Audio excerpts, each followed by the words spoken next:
Hi, today we are going to make a tunnel card of a Halloween ghost.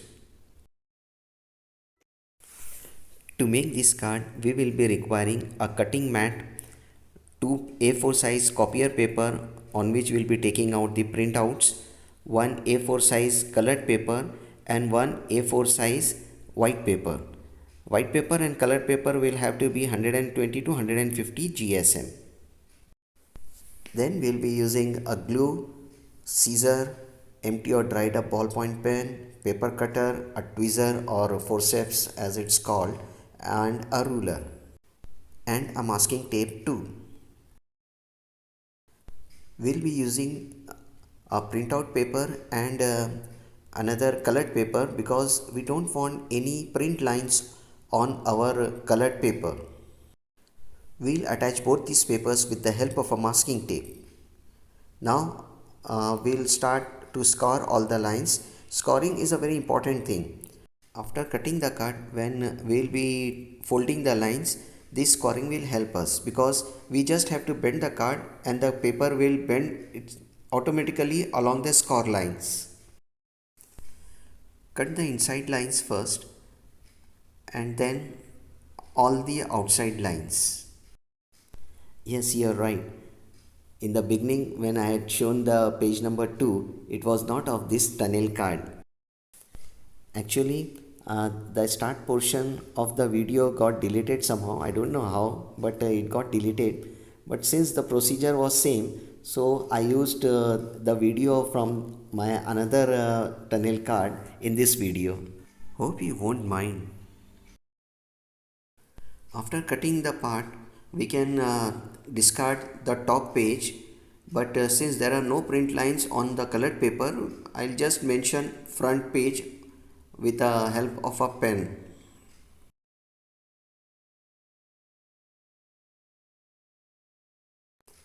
Same thing with the other part. Since it won't be printed on the colored paper, so I'll just use a ball pen to mention that it is the rear part. The parts have been properly cut and now we'll be folding it. Now we'll understand the importance of the scoring because as soon as we turn the page will itself bend along the score lines and hence we'll get a sharp, smooth and clear fold lines.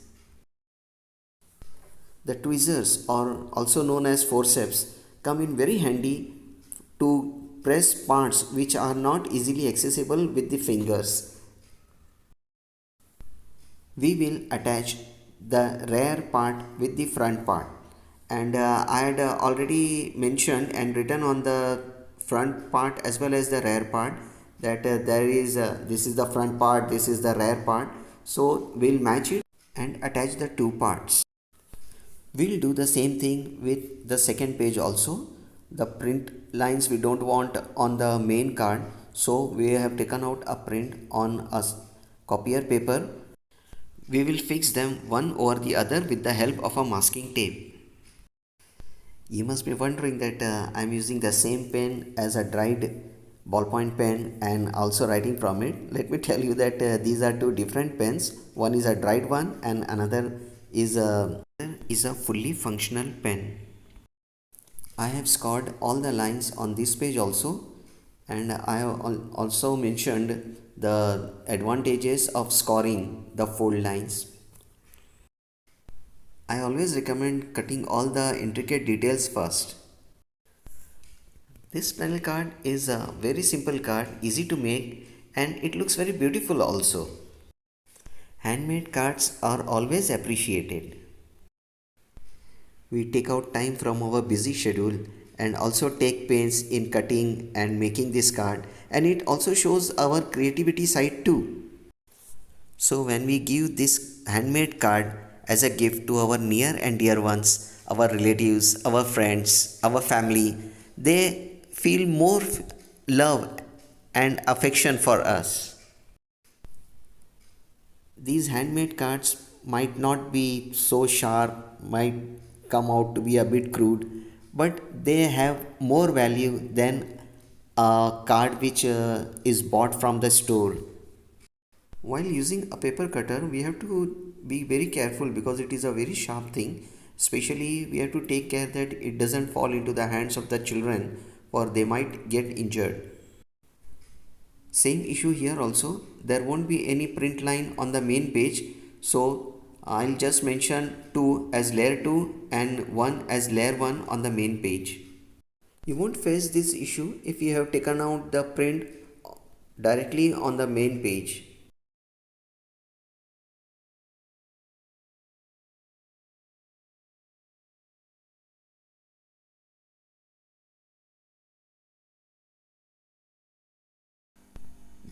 Discard all the upper pages because they have got print lines and thin paper also.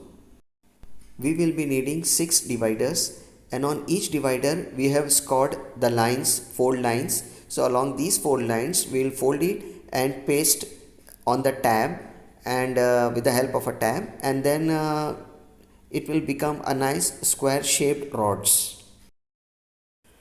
If you wish to purchase it, you can email me at versovahobbies@gmail.com. Kindly don't ask for free templates.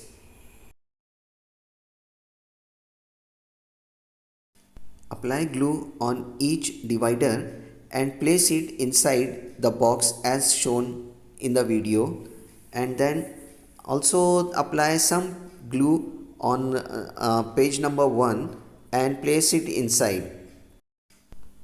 While placing layer 1 and layer 2, we have to take care that first we have to insert layer 1, then again divider, and then we have to glue layer 2 on it.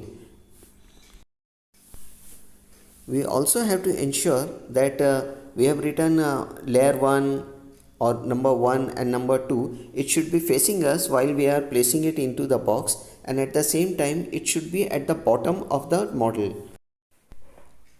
You have to follow the proper sequence, means first you will have to place page number 1 and then page number 2, and at the same time you will have to ensure that your pages are not flipped while placing it inside.